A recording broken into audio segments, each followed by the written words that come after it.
Hey guys, welcome to That Florida Feeling. How is everybody? Happy Friday. I hope everybody's had a good week. I know I have. Thank you to everybody who has liked, subscribed, and interacted with the Facebook and Instagram and Twitter pages. I don't think I'm going to do the TikTok anymore. I don't think TikTok's my thing, guys. Maybe I'm old. Maybe I just don't get it. Maybe it's just not for me. I don't think I'm going to keep the That Florida Feeling TikTok. I mean, if you guys like it, let me know, but I just don't feel that it's my thing. I'm not going to lie to you.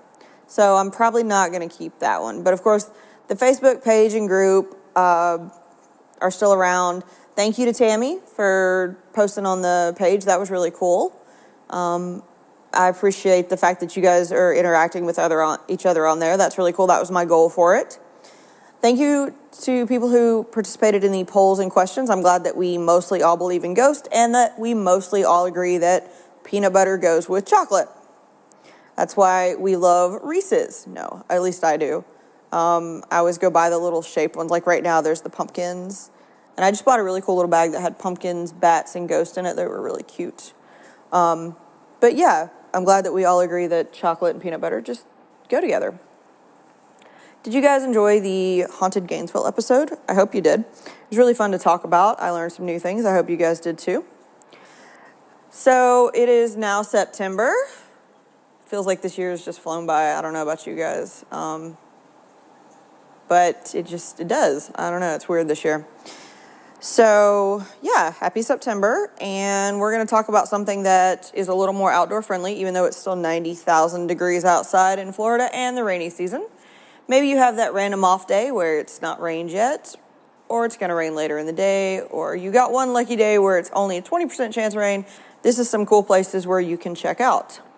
And of course, I am referring to some Florida state parks. I know I think this is my fourth or fifth one of these, but there are so many state parks in Florida. It's a really, really huge system. They really take care of them. There's a lot of fun places to explore. There's history. There's mermaids, there's boat wrecks, shipwrecks, there's snorkeling, there's beaches.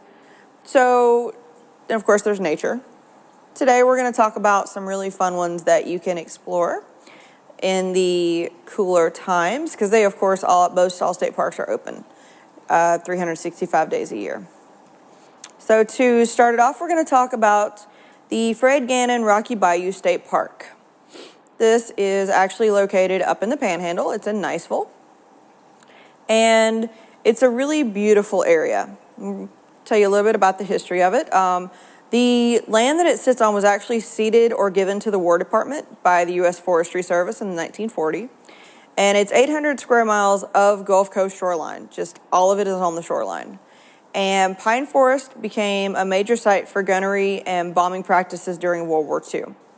Of course, it was also a little more deserted than other parts where they could do the testing. So that's why this part became a really good area for them to do practice. And of course, remnants of test bombs from the Lieutenant Colonel James Doolittle's B-25 squadron following the attack on Pearl Harbor are believed to exist somewhere in the park, and a concrete bomb is thought to have once been dropped by his squadron. So, after the war, because, thankfully the war ended, urban development started to happen in that area. That's near the Fort Walton Beach, Destin, Okaloosa Island area. So, things started to happen, and people wanted to move in the area. They liked the area. I could agree. It's one of the more beautiful areas in Florida. So they decided that this urban development made the area a little too unsuitable for a bombing range, rightfully so. So in the late 1950s, Colonel Fred Gannon, director of the civil engineering at Eglin Air Force Base, which is in Fort Walton, proposed to convert the range into a public area. And the engineering group began the initial construction of the park under his direction, following his proposed designs for this park. And in 1966, English, in 1966, shortly after the completion of road and trail work, the lands were purchased by the state and became part of the Florida State Park system. So that's really cool. It's actually a really pretty area. The park, of course, is open 8 a.m. to sundown, 365 days a year. And they do have places where you can camp. It's $5 per vehicle $4 if you're a single occupant vehicle, and $2 if you're going to bike, have extra passengers over 8 people, or walk in the park. I've never walked into a state park. Sorry, I just realized that. If you're going to camp, it's $16 a night plus $6.70 is non-refundable reservation fee. And then if you have an RV, it's an extra $7 nightly fee. So that's kind of cool. There also is a boat ramp you can use, and that's a $5 fee. And I'm going to tell you about all these amenities right now. It is a really beautiful area. It's really, there's like beautiful landscape because it does sit right on the waterfront. So you can just sit and relax and watch the water. And you're shaded by some longleaf pines. And they believe some of those longleaf pines have been there over 300 years. And of course, the water is its centerpiece, the Rocky Bayou. And it's an trailing arm of the Choctawhatchee Bay. Ooh, I got that right. And so, of course, this is really popular for boating and fishing, as well as camping, and even watching the sunset from this bay. So what is this park known for? Of course, you have bicycles. We talked about they had some paved roads. So there's actually 3 miles of paved roads. So that's really cool. You can bike quite a while, then you can sit and relax by the water. I told you that there was a boat ramp with a fee, but you can actually launch into either Rocky Bayou, the Choctawhatchee Bay, or the Gulf of Mexico. They actually have 2 boat ramps that let you do that, so that's kind of cool. And then the camping. It's actually an excellent place to camp, and it's actually got a really nice camping facility, and it's located near the nature trails and the picnic pavilion. It actually has 42 clean, shady, spacious sites that you can either tent or RV camp. They do have access to water and electricity. There's picnic tables, fire rings, and of course some have a water view. So if you're gonna reserve one, you might as well go for that spot. Go big or go home. Well, don't go home. I mean, enjoy the park, but you know what I mean. And of course they have a bathhouse. They also have ADA accessible sites, which is really cool. They do have laundry and vending machines as well, which I thought was really kind of cool. I guess people want to camp there for a while. I mean, that actually sounds fun. Maybe that'll be something I do for a next trip, next vacation. Sorry, planning my own things here. Of course, I talked about fishing. The freshwater stream feeds the tidal influenced Rocky Bayou, so you can actually do different varieties of fishing. Saltwater fish can be caught in the bayou, and freshwater fish can be caught at Rocky Creek, which flows into the bay. And then some of the more common fish are going to be mullet, trout, and flounder. You do have to have a fishing license, and you do have to remember that if it's certain times, you have to adhere to size requirements, how many you get in this season. So just remember that when fishing. Geostaking is really cool. I think this is so cool. I've read a lot about this, especially during the state parks. And I think it's cool where they hide the trinkets and then you find them. I don't know. I just think that's really cool. That's something new to get into. And of course, like I said, there's hiking. The Red Cedar Trail is home to an impressive red cedar trees along with many other varieties of plants, shrubs, and trees. That's one of the trails. There's the Sand Pine Trail, which follows the eastern shore of Pudd'nhead Stream. Y'all, that's the name of the stream, Pudd'nhead Stream. This stream is unique to the area, and it shows, well, there's a fragile ecosystem around it. So there's several species of aquatic plants, such as the pitcher plants and the Florida anise, that you can actually see on this trail, which is really cool. And then there's the Rocky Bayou Trail, which is adjacent to the Sand Pine Trail. And the return loop of this trail follows the shoreline of the bayou. So if you're looking for something beautiful to just meander beside the water, that's definitely the trail for you. But of course, the park shoreline is home to a very fragile ecosystem, and that's the estuarine seagrass beds. You can see dolphins and otters and migrant fowls playing in this area, as well as the rare trumpeter swan. And occasional sightings of bald eagles also make this a really cool trail. So if you're definitely going to go and walk a trail, do the one by the bayou. You never know what you're going to see. And of course, you can always bring a canoe. I have just made up a new word, y'all. A canoe or a kayak or even a paddleboard. You can actually rent canoes or kayaks from the park, and you can explore the actual bayou from the water. So it's really cool. Just remember that this is a delicate aquatic preserve, so be careful.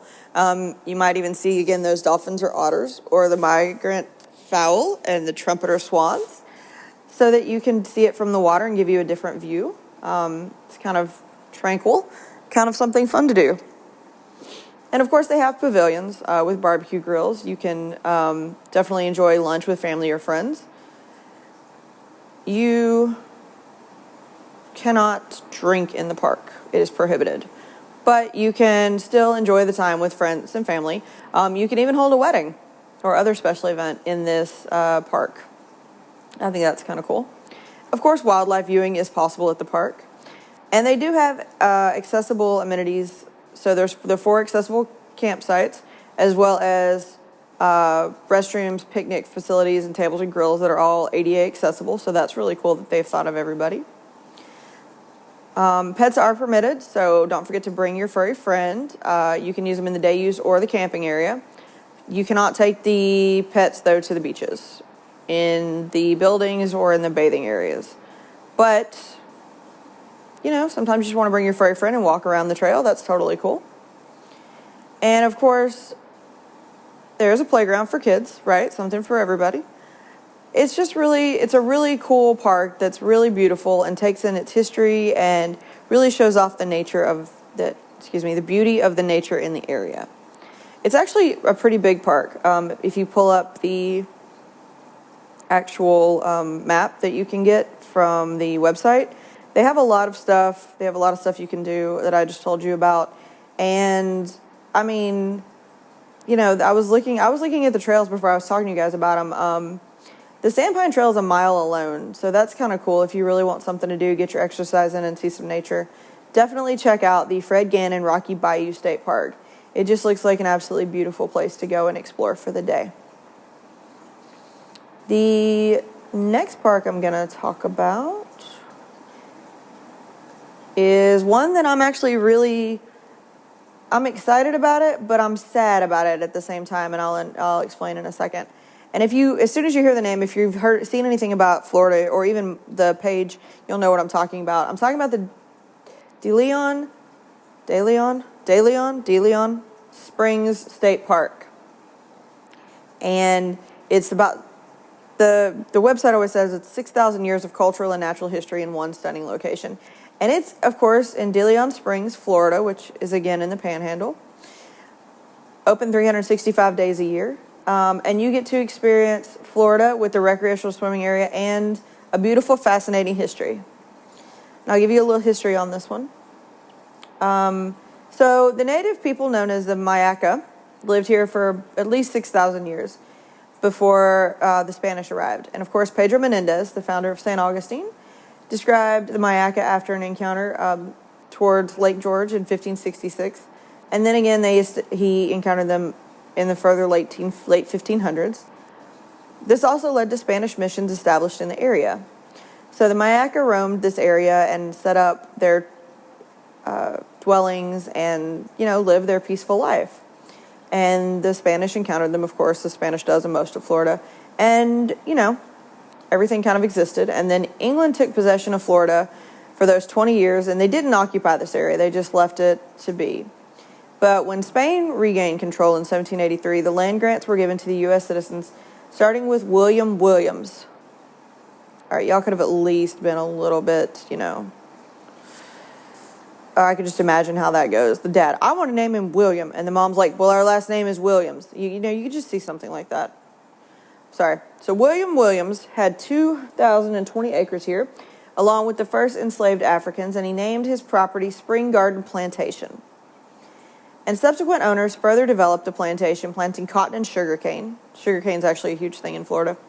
John James Audubon even visited the plantation in 1832 to explore the waterways and paint the limpkin. And of course, the first water-powered sugar mill in Florida was built at this plantation in 1832. You can actually see some of the brickwork and the machinery, and it's behind the restaurant. And if you go to the restaurant, you probably have seen it.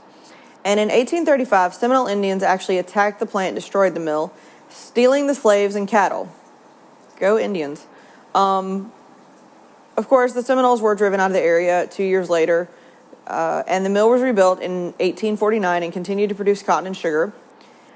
But, Civil War happens, and during the Civil War, Union troops, hearing that the owner was providing supplies to the Confederate Army, just destroyed the plantation. And this happened in Birney's raid. So, plantation was destroyed thanks to the Union troops. And then by the late 1800s, the Spring Garden became a tourist destination with a steamboat and railroad providing transportation to the area. Now, remember, this area was not well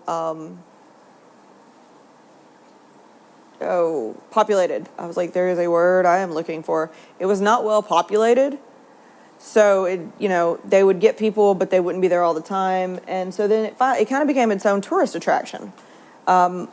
They changed it from Spring Garden to Ponce de Leon Springs to refer to the Fountain of Youth, just in hopes to get more tourists. And it did. It took off. The Ponce de Leon Springs Hotel and Casino was built in 1925. By the way, a casino does not refer to gambling at this time. The casino refers to a large room for events and dining. So think of a really large restaurant, not the casino that we think of these days. And the hotel only really had 14 rooms, so it catered to the wealthiest northern visitors. And the property actually became one of 100 roadside attractions in the state when it opened as the Ponce de Leon Springs in 1953. It featured tropical gardens, a jungle cruise, a tram tour, and even a water skiing elephant. As much as I want to see that, I feel that there is just some animal cruelty in that. So, no. But interstate highways moved people away from the area. Air travel became a thing, and all of this caused the attraction to close after 16 years. The property was operated as a private recreational park until 1982, when the state of Florida and Volusia County purchased those 55 acres that are now known as the De Leon Springs State Park. The additional land protecting the springs resulted in the park's current size of over 625 acres. Now, this is a unique park as there is a lot of different things that you can do on it, but there's also home to a restaurant. And the restaurant is the Sugar Mill Restaurant. Now, the Sugar Mill Restaurant is amazing. It's located in a 100-year-old replica of the 1830 sugar mill and features a cook-your-own pancake at your table, freshly made bread and cookies. And it is just an adorable little place with some amazing food. I think this is just a great place. You cook your own pancakes. You get to sit in an old building. You get to visit a really cool park. If you do want to go to the restaurant, you do have to go pay the park entrance fee. English, y'all, English. And it's a really, really cool place, but you only have 10 days left to visit. After 61 years, the old Spanish sugar mill will be closing its screen doors. The state has decided not to renew their contract, and they're going to do a different concession in De Leon Springs State Park. I think that's crap. I'm sure it's very busy. I'm sure the wait times are completely long right now. But if you have time in the next 10 days, go check this place out. Go buy a bag of coffee. Go get your patch. Go enjoy those pancakes, because that is a true treasure. And I'm actually really mad at the Florida State Parks for knowing that this place is amazing and just not renewing their lease. But if you go after the 12th, there are still some really cool things to do at the park. The park is actually part of the Great Florida Birding and Wildlife Trail. So you can see lots of nature and birding. Wading birds are always present in the Spring Garden Run. Walk the nature trail or the wild persimmon hiking trail to see all the species. Bald eagles can even be seen nesting in the nearby Lake Woodruff National Wild Refuge and fishing in the Spring Garden Run. You can actually find a bird list at the park. Of course, they do have a boat tour, which is really cool, so you can see the springs. It's a 50-minute eco-history boat tour on Spring Garden Run. And you can see a lot of wildlife and learn about the area. You do have to make a reservation. There has to be 8 people required for a tour, but it's still a really, really cool little thing you can do as part of the thing. It's actually called the Fountain of Youth Eco-History Tours. And you get to see all the birds, you get to see the lake, you get to learn about the area. They said it's about 50 minutes to an hour. I just think it's cool because it's another way to see the park from a different point of view. Of course, if you have your own boat, that's great. You can bring it. The Spring Garden Run starts at the park and connects to the St. Johns River, a little bit distance of 10 miles. And you can bring your own boat. Just know that there are manatees between the park and Lake Woodruff, so you know, try not to hurt one of Florida's majestical creatures. They don't let jet skis, but you can kayak, paddleboard, and canoe. You can also fish. Fishing is permitted in the Spring Garden Run and from the pier. Snatch hooks and cast nets, though, are not allowed on the property. Freshwater fishing license, you do have to have that, but you know, it's common to see a lot of fish in this property, especially with the area, especially since it does connect the lake to the river eventually, or to the river eventually. So you never know what you're going to catch in this one. But of course, if fishing's not for you, maybe hiking is. The De Leon Springs State Park offers a half-mile wheelchair-accessible paved nature trail with interpretive signs, which I think is cool. I like the interpretive signs because it lets you know exactly what you're looking at. Of course, the trail passes through a English is not working this morning. A floodplain forest where you can see many different kinds of trees, such as cypress, hardwoods, and other plants native to this area. There is to be believed to be a cypress tree that is more than 600 years old on this trail. I think that's cool. Also, the park does offer an all-terrain wheelchair if you want one or you want to use one.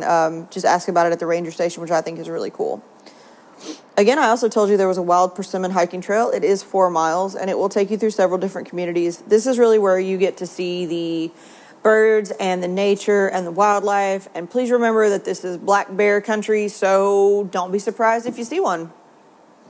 Also, parts of the trail can flood. It is Florida. Biting insects are common, so appropriate clothing and footwear and off are recommended. You also have to register at the ranger station if you are going to hike the 4 mile loop, which I think is probably smart. Again, there is canoeing, kayaking, and paddleboarding. The Springs State Park provides access to the Lake Woodruff National Wildlife Refuge, and you can explore 22,000 acres of lakes, creeks, and marshes, and you can also rent them from the park. Again, if you don't want to go to the restaurant or the restaurant's closed when you get there, they also provide picnic tables and grills, first come, first serve. Have a nice hamburger, hot dog while you're watching the birds do their thing or just be at the piece of the water. Fun fact, you can also scuba dive at this state park. Instructional diving is permitted, and so if you're learning how to scuba dive, maybe this would be the cool place to learn. All artifacts in the springs cannot be disturbed. You can't use a metal detector, but you can learn to scuba dive here, which I think is really cool. But if you're not into scuba diving, there's always snorkeling. Snorkeling is permitted in the swimming area only and not in the spring run due to boats and alligators. Okay, alligators are literally everywhere in Florida. What are they going to do? See the swimming area and be like, oh, can't go there. Sorry. All right, anyway, so if you snorkel, you can see the artifacts that are in the spring, and you can free dive, but not into the caves. And why are you going to free dive? All right, anyways. So, yeah, you can swim. You can swim from 8 a.m. until half an hour before the sunset, which is when the park closes. Usually the springs maintain that 72 degrees, which is awesome in Florida, and it's anywhere from 18 inches to 30 feet deep. So, life jackets are good. There's no lifeguards, so swim at your own risk. You cannot take the pets in the area, and if there's lightning, you cannot swim. Well, no, okay, all right. I forgot. People still swim with lightning. That just amazes me. So say you don't want to get wet, you can still view the wildlife. You can use the walkways across the springs. You can do the trails. And you'll see anything from a range of otters, alligators, manatees, ospreys, bald eagles, sandhill cranes, and don't be surprised if you see a wild hog or a black bear. It is bear country. And of course, look for turtles as you watch the water. Oh, bobcats, y'all. Bobcats. Don't be surprised if you see a bobcat in the area. I forgot. Bobcats are in northern Florida. Actually, bobcats are in all of Florida, and pumas are in South Florida. So, of course, this is ADA accessible, so there is a swimmer chair lift for the swimming area. all-terrain and standard wheelchairs, paved trails, video with captioning in the visitor center.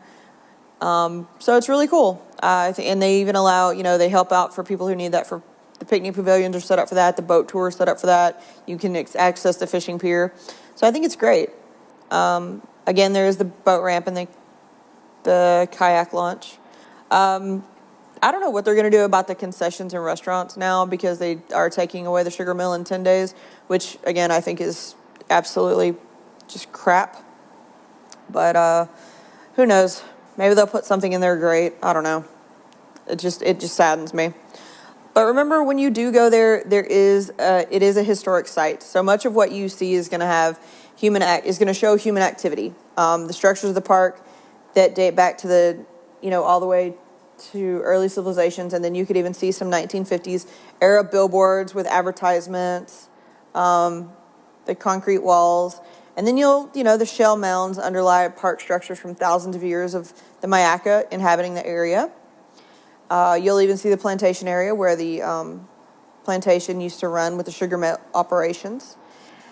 So, when you are there, remember that you were not there first, and leave it as you find it. So I think that's pretty cool. It's a really interesting park. It's a really cool park. I am, again, deeply saddened that they will not be having the Sugar Mill restaurant. But if you're looking for something to do up in that area, do check out the De Leon State Park. It's something you could make a fun day out of, regardless of the restaurant. But I just think that adds to the flair. Sorry.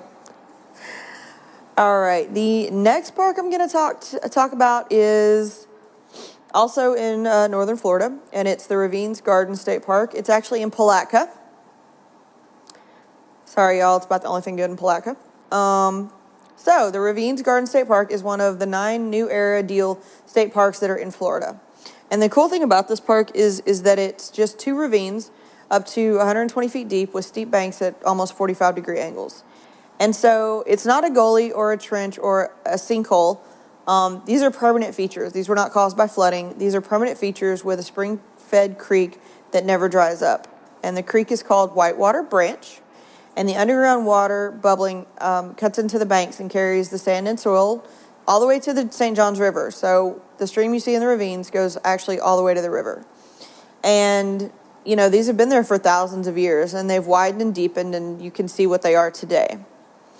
And of course, they've been there for, thousands of years. But in 1933, they were transformed into the Dramatic Garden by the Federal Works Progress Administration. You can still see some of the original landscaping, but it is a formal garden and a unique system of trails. I think this is actually one of the more beautiful parks. I think it's not as a well-known one. It is 152 acres in Palatka. And the ravines slope down. I mean, you're elevating 70 to 120 feet, which is massive for Florida since there's really no mountains or hills. The natural vegetation ranges from bays, hollies, and azaleas to dogwoods, magnolias, laurel oaks, and live oaks. And it depends on which part of the ravine you're at, the top or the bottom, as to which part of the vegetation you're going to see. The vegetation is a mix of native and ornamentals, primarily azaleas, and a lot of these were introduced in the 1930s.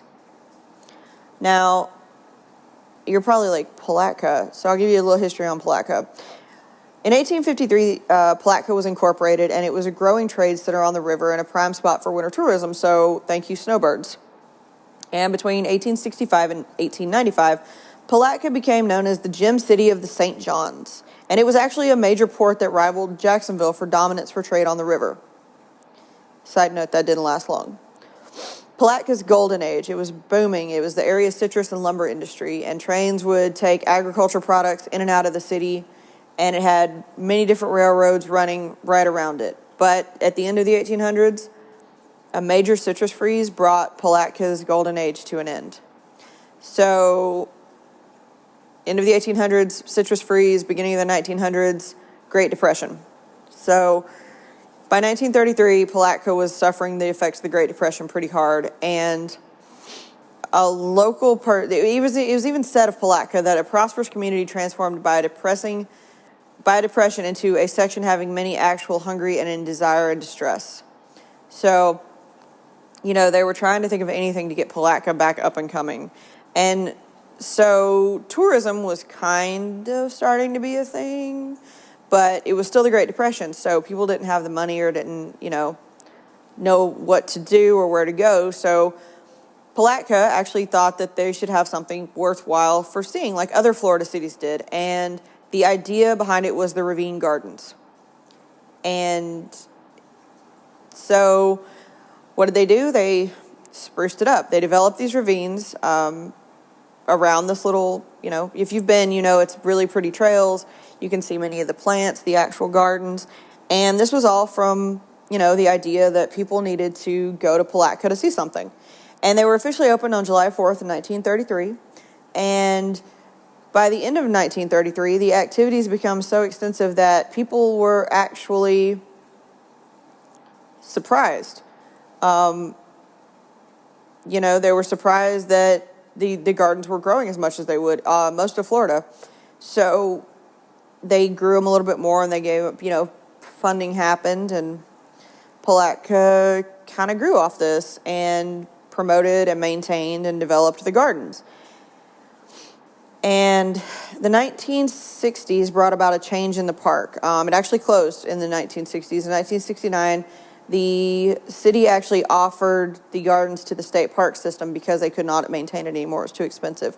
So in 1970, the gardens were deeded to the Florida Internal Improvement Trust Fund, and Ravine Gardens officially became a Florida state park. So one man's dream to keep a little town from dying is actually one of the really cool state parks that we have today in northern Florida. Now, of course, there are a lot of really interesting things to do. I'll be honest, guys, it's not a huge park, but it's gorgeous. It's so fun to walk around, and it's got some not wildlife, but nature views that you don't get to see in other parts of Florida. So there are some trails. There's actually a 1.8 paved road that winds around the ravine, offering motorists and bicyclists a view of the gardens. You can't drive it after, I think it's an hour before sunset. There's a weird rule. But you can see it from the pedestrians, the bikes, the wheelchairs. They can continue on the trail, just you can't drive it. I think it's an hour. I'll have to look that up. And since it's only 1.8, there's actually a couple different trails. There's a Palatka to St. Augustine trail just over the bridge in East Palatka that actually runs. It's a 12-foot wide paved trail that runs through agricultural landscapes, and it's 19 miles. So you can actually ride your bike from Palatka to St. Augustine.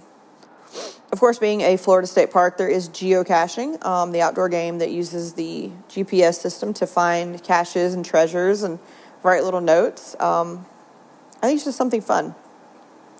But again, there's actually four hiking trails with different levels of difficulty. There's the Ravine Loop, which is the 1.8 that I told you that goes around the top of the ravine over the spring-fed stream. And the trail has several overlooks that you can look down into the actual ravine. It's easy. There are a couple steep elevation changes, not that many, but it's a pretty easy trail. There's the Whitewater Path, which is only about 3/4 of a mile, and that explores the bottom of the ravine on dirt and gravel path from the old Palatka Waterworks, and it goes to the springs that actually feed the Whitewater Branch. And the access to this trail is again on the Ravine Loop Trail. There's the Springs Trail, which is about a little over half a mile. It's a little bit more strenuous. The Loop Trail follows a narrow ravine path over historic stone steps. And portions of it circle the spring boils that form the actual Whitewater Branch. So steep slopes, exposed roots, slippery stones. If you're looking for something a little more strenuous, definitely check out the Azalea Trail. It's 2.5 miles, and it features suspension bridges and beautiful views of the ravine. Exposed roots, narrow paths, steep elevation changes, and numerous stone steps make this trail a little bit more strenuous, but the views are amazing. Of course, you can take a picnic along the 1.8 paved ravine perimeter. Picnic tables and grills are there for anyone to use. This park is a really cool place. You can definitely do your reunions and gatherings. They do have an auditorium and a downstairs meeting room and a civic center. So if you're looking for a fun place to have an event or a meeting or a park event like a Christmas party, might want to check out the ravine if you're in the area.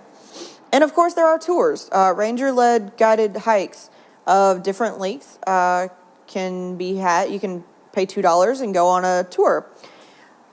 You have to request it for a minimum of 3 weeks in advance, and it has to be at least 10 people. So if you and 9 other friends want to check out the Ravine Gardens together, everybody pays $2, and you can go and check this out. I think that would be really cool. I'm sure they have some really interesting tidbits and information, and they can point things out that you normally wouldn't see. And of course, there's wildlife viewing. There's many types of wildlife that go through the park. The nature trails. The best times at this park is the early morning and then right before sunset. And you're likely to see all types. Squirrels, possums, skunks, fox, otters, fish. Of course, it's Florida, so alligators and turtles. You never really know what you're going to see.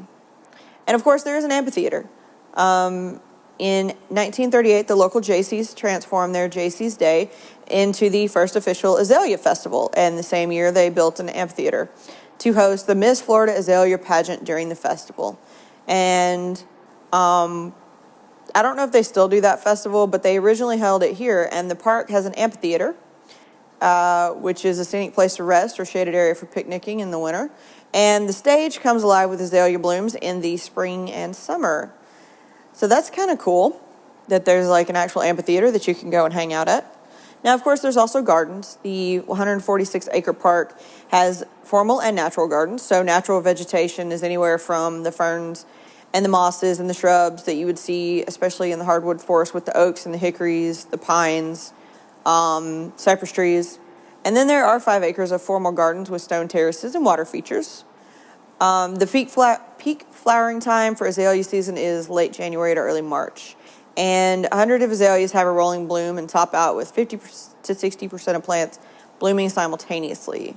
You can also see the red buds and dogwoods bloom in this season. It is a historic site, so just keep that in mind when you're there. And you can use pets, or you can use pets, wow. You can bring pets with you so that they can enjoy and use the park with you. There is a playground, so if you have kids, might not be the worst thing. But God, I cannot do English today, guys. Just sorry about that.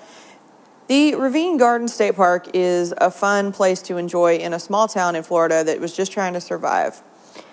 And it's beautiful. I cannot recommend this enough. I think it's great. Now, remember, it does get a little bit cold up there, so pick your times correctly. But definitely check out the Ravine Garden State Park. It's only maybe 30 minutes. Let's see, St. Augustine to Palatka. Yeah, like 30, 45 minutes from St. Augustine. So if you're in St. Augustine and you're hanging out and you're like, all right, I've done St. George's Street, I've done the fort, I'm tired, I don't want to do this tomorrow, go check out the Ravine Garden State Park. You won't be disappointed. All right, guys, one more state park, and the last one I'm going to do is Judah P. Benjamin Confederate Memorial at Gamble Plantation Historic State Park. Why can they not have small names? All right, sorry, guys. This actual state park is located in Ellenton, Florida, and it's an antebellum mansion that was home to Major Robert Gamble and the headquarters of an extensive sugar plantation. It is the only surviving plantation house in South Florida, and it is thought that Confederate Secretary of State Judah P. Benjamin took refuge here after the fall of the Confederacy until he could leave for England. Jerk. Coward. Sorry. Okay, so, yep, that was his house. I mean, it's a really pretty house, and it is an important, it's a piece of history. I can't say if it's important or not. But it was built in 1843, Major Robert Gamble Jr. established the sugar plantation along the Manatee River in a region that was remote from civilization. It actually took him 6 years to build, and he accumulated 3,500 acres. But thanks to natural disasters and sugar market, it drove him into debt by 1856, and he sold the plantation in 1859. At the end of the Civil War, the U.S. government ordered Confederate cabinet members to be arrested, and that included Judah P. Benjamin, Confederate Secretary of State. And fearing trial for treason, he escaped by traveling through Florida to a briefly sheltered at the mansion. He escaped and traveled to England, where he became a barrister. And in 1925, the Daughters of the Confederacy purchased the property and deeded it to the state of Florida. The Gamble Mansion and the Patton House have been restored to their appearance and with respective historical periods. So you can go and visit this house. I don't think this one's open year-round. So the mansion is furnished in the style of mid-19th century plantations, and guided tours of the house are given 6 times a day, through Thursday through Monday. There are also picnic tables on the grounds. The visitor center is open from 9 to 11:45, and then 12:45 to 5, Thursday through Monday. It's closed Thanksgiving, Christmas, and New Year's, so this one is not open year-round. It does open at 8 a.m., though. There is no entrance fee. You do have to pay for the tours. So this is a historic site. Of course, it is a state park, so there are things to do other than look at a mansion.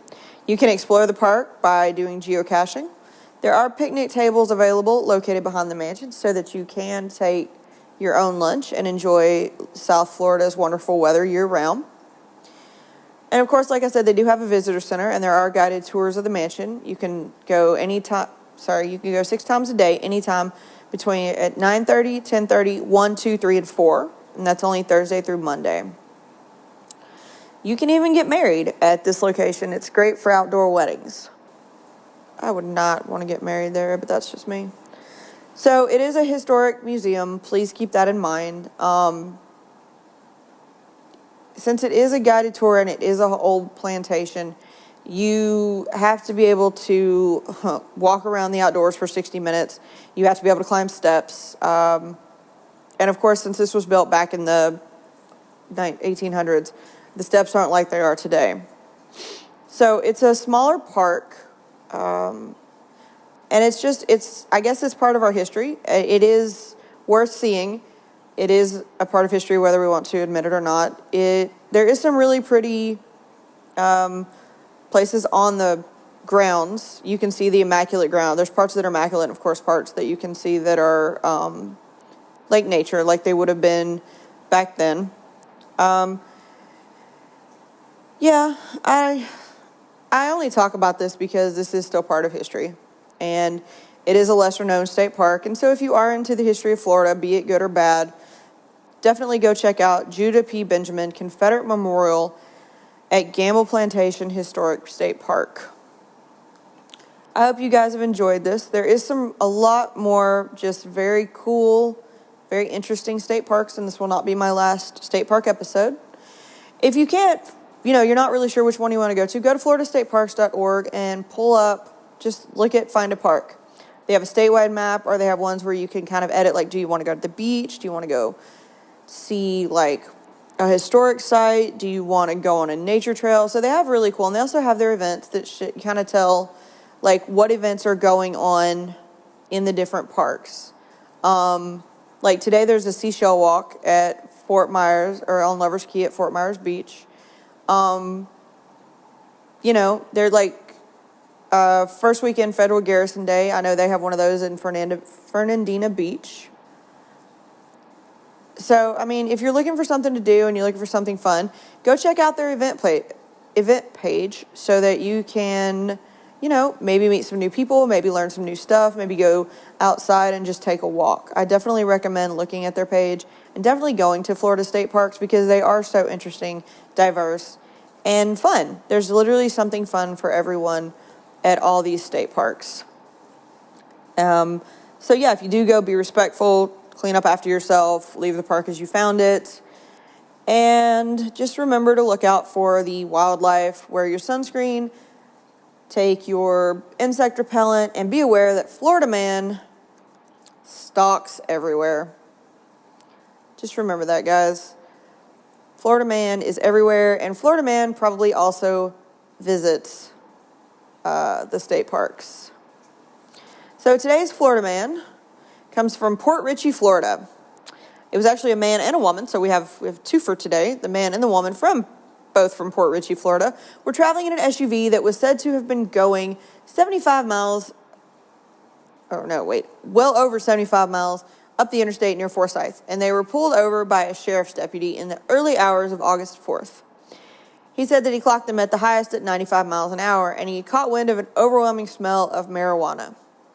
The man who was in the car and the passenger stepped out, and the deputies found a small bag of weed and a small bag of white crack-like substance in the man's pocket.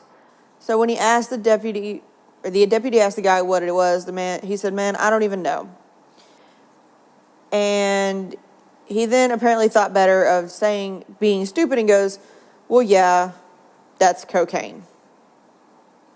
So guys, watch out for Florida man. They're out there, they're doing dumb things. I mean, at least this one had a smart idea to come clean about whatever he was doing. But just be careful. Watch out. I hope you guys have enjoyed this Florida State Parks part. I think it's 5. I'll have to look back. And I hope you found somewhere new to explore, especially in the Panhandle, and something fun to do. Learned a little bit of history. I hope you guys have an amazing week. Don't forget to check out the poll or question on Facebook and Instagram.